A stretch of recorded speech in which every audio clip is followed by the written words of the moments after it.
Hello, salut à tous, j'espère que vous allez bien. Donc voilà, bienvenue à Tout se passe en Afrique. Donc voilà, c'est une chaîne où on parle de business, on parle de leadership, on parle de vision, on parle d'empowerment, on parle d'éducation immobilière. Donc, qu'est-ce qui peut faire avancer notre continent, l'Afrique? Donc voilà, ici on essaie d'apporter notre grain de sel. Donc je m'appelle Christian Siri, je suis agent immobilier, je suis investisseur, je suis entrepreneur, je suis aux États-Unis. Donc voilà, si c'est la première fois que tu te connectes sur cette chaîne, j'aimerais t'inviter à liker, partager et à t'abonner. C'est le seul service que tu peux me rendre, c'est de liker, partager ce qu'on est en train de faire ici pour que je puisse vraiment vous apporter un contenu qui apporte quand même une valeur ajoutée à ton petit quotidien. D'accord? Donc voilà, like, partage, abonne-toi. Donc aujourd'hui, je vais parler de l'effet Donald Trump. Donc moi, je suis aux États-Unis. Ça va faire bientôt une dizaine d'années que je suis aux États-Unis, transplante depuis la France. J'ai quitté la France, je suis venu m'installer ici aux États-Unis depuis 2015.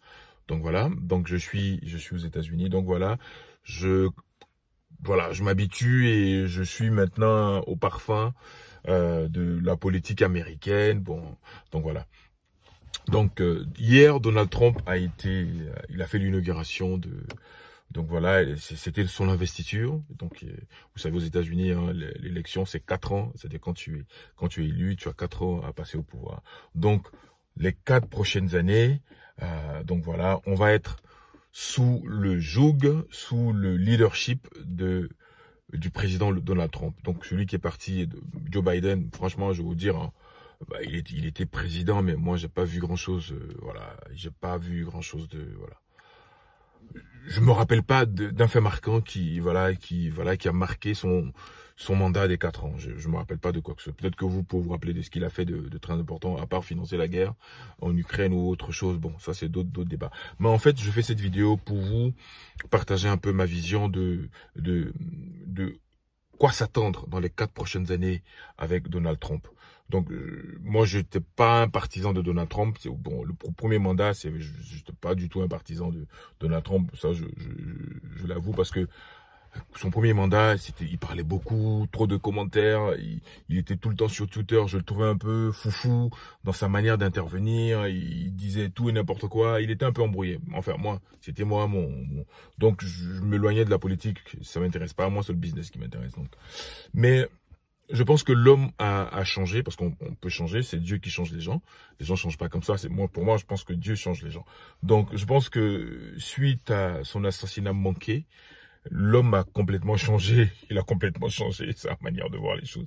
Je pense maintenant, quand je l'entends parler, il est un peu plus posé dans sa manière de parler. Il parle pas, voilà, il est un peu plus posé, il est un peu plus tranquille. Parce qu'avant, il était un peu agressif. Quand on lui posait une question, il fait "This is a nasty question. Yeah, I think this is a nasty question." Il aimait dire "Ouais, ça c'est une question. J'aime pas ta question." Et il s'en prenait directement aux journalistes. Là, il a beaucoup changé. Donc, suite à l'attentat qui était manqué, l'homme, il comprend, il a dit, hein, il dit c'est Dieu qui m'a sauvé, parce que la balle a transpercé mon oreille, et c'est Dieu qui m'a sauvé, il m'a restauré pour que je puisse rendre à l'Amérique sa grandeur d'antan. Donc, vous qui connaissez Donald Trump, hein, c'est par son père, c'est une famille ils font du business, et ils ont bâti leur fortune dans l'immobilier. C'est l'immobilier. Donc moi je suis agent immobilier, et la meilleure manière de bâtir une fortune, vraiment, c'est l'immobilier. C'est le chemin qui est qui est le plus sûr, entre guillemets.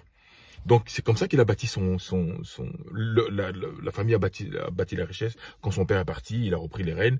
Vous vous souvenez, dans les années 90, avant tous les combats de boxe de Mike Tyson, dans les grands combats, les grands événements, ça s'est passé dans des endroits, dans des casinos Trump, que ce soit à Las Vegas et partout dans les États-Unis. C'était comme ça. Quand vous allez à Chicago, il y a la tour Trump. Vous allez à New York, il y a la tour Trump. Donc il y a longtemps que les gens, ils ont compris le game du cash flow en termes d'immobilier et tout ça. Donc c'est un homme du business, c'est un homme d'immobilier. Donc voilà, c'est là qu'il a fait sa fortune. Donc là, le mec, il a été réélu pour la deuxième fois. Il vient avec vraiment pour les 4 prochaines années.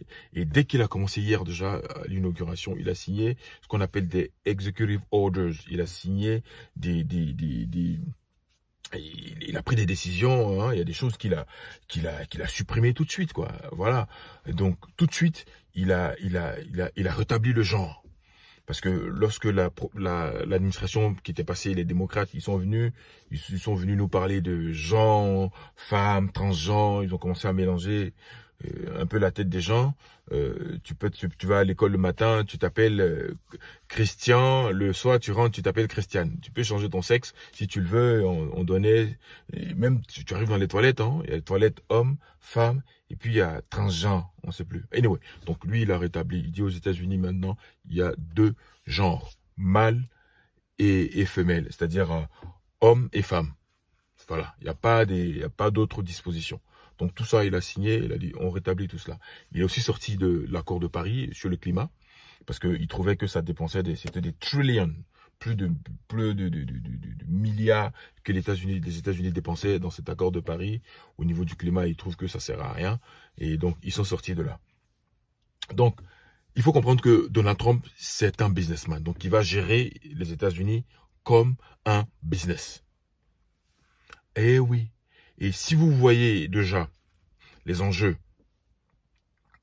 Elon Musk, le Sud-Africain Elon Musk, s'est rapproché de Donald Trump. Il a misé sur lui, il a beaucoup misé. Donc vous allez voir, pour moi, les choses majeures qui vont se passer dans les 4 prochaines années du mandat de Donald Trump. Il y a des aspects très importants. Il y a la tech, la technologie, il y a l'énergie. C'est très très important. Vous avez vu Elon Musk. Elon Musk, il a misé sur Trump. Il a beaucoup misé. Hein. Il a mis, parce qu'il avait dit dans une interview que si Trump perd, il va perdre vraiment beaucoup. Lui, on l'a mis, je sais pas si on crée un poste pour lui, hein, secrétaire, je sais pas, à l'efficacité. Il faut que les choses soient efficaces. Et pourquoi il a soutenu Trump? Parce que lui, c'est un homme qui envoie les fusées sur la Lune. Il est dans la technologie. Et pourquoi je parle de ça? Parce que ce mec-là, il va sortir un téléphone bientôt. Je ne sais pas si cette année ou l'année prochaine. Il va sortir un téléphone qui va venir concurrencer le iPhone. C'est-à-dire qu'un téléphone qui va coûter $200, peut-être 100 et quelques mille, qui va venir, c'est-à-dire qui vont avoir les mêmes fonctions que l'iPhone, même peut-être, je dirais même plus, mais ce téléphone-là, il sera sans chargeur. C'est-à-dire que, comme vous voyez comme les calculatrices avec le petit signe solaire, c'est ça. Donc, un téléphone qui n'a pas besoin de chargeur pour se charger. Il se recharge avec l'énergie solaire.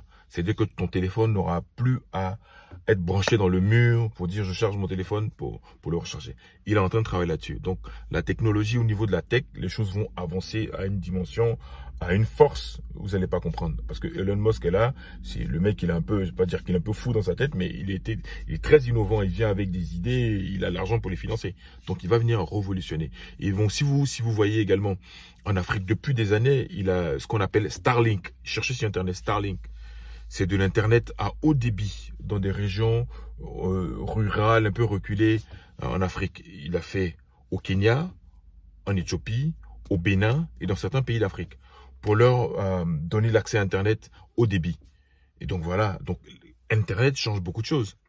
Donc ce Elon Musk là va miser vraiment sur la technologie. Avec Trump là, il s'est rapproché de Trump. Vous avez vu également le patron comment il s'appelle là, de Facebook.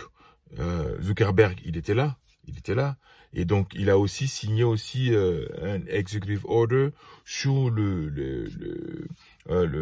comment on appelle, la libre expression. Également parce que vous avez vu ces dernières années sur Facebook et sur certains réseaux, pour rien, tu étais censuré, on pouvait te bloquer pendant 1 an, 6 mois.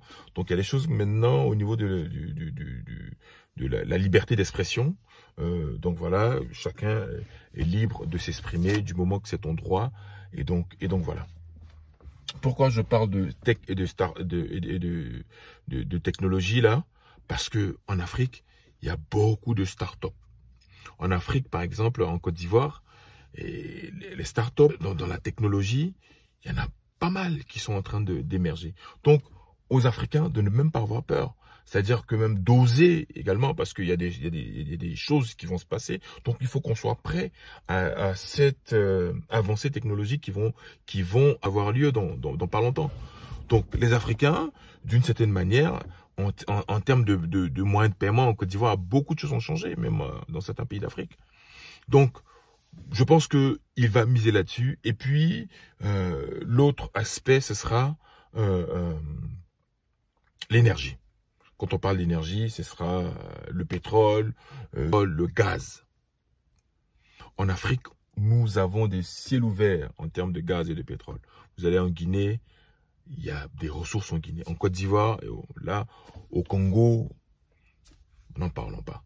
Donc, c'est à nous, Africains, de nous structurer, de comment est-ce on veut vendre cette énergie-là aux autres pays. Parce qu'à la base, ils s'en foutent que vous ayez coup d'État ou que j'ai ou quoi dans votre pays. C'est le business. Donc, étant Africain, faudra que nous, Africains, que ce soit les pays, et vous avez un produit énergétique à vendre, organisons-nous de sorte à faire profiter à nos pays, à nos nations, à nos peuples. Donc voilà, high-tech, énergie, voici les aspects dans lesquels, parce que l'immobilier, ils contrôlent déjà l'immobilier, donc ils s'en foutent. Donc, énergie, technologie. Voici les deux points qui vont pour moi conduire un peu. C'est un businessman, donc il est dans le business. Donc c'est ça, les échanges commerciaux. Lui, il n'y a que ça, c'est des chiffres qu'il voit lui. Dans un contrat, lui, il veut gagner, il veut pas que les États-Unis, il a dit qu'il mettra les États-Unis en premier. Nous, en tant qu'Africains, qu'est-ce qu'on met en premier? On doit défendre nos pays, on doit défendre notre économie en premier. Que de laisser ça dans la main des personnes qui détiennent notre économie, on n'a pas de pouvoir. Donc voilà, en fait ma lecture du mandat de Trump pendant les 4 prochaines années. Donc si tu as une autre lecture de ce mandat, n'hésite pas à faire un commentaire, à partager, à liker. Donc voilà, ici Christian Seri, je suis agent immobilier, je suis investisseur. Donc pour les personnes qui veulent acheter des biens ou vendre des biens en Côte d'Ivoire, nous avons une structure en Côte d'Ivoire qui s'appelle The Three Keys Group, en français les 3 clés. Donc voilà, on peut vous accompagner dans l'acquisition des biens immobiliers en Côte d'Ivoire. Donc n'hésitez pas à rentrer en contact avec moi. Et donc on va vous aider dans ce sens-là. Like, partage, abonne-toi et à très bientôt. Allez, salut.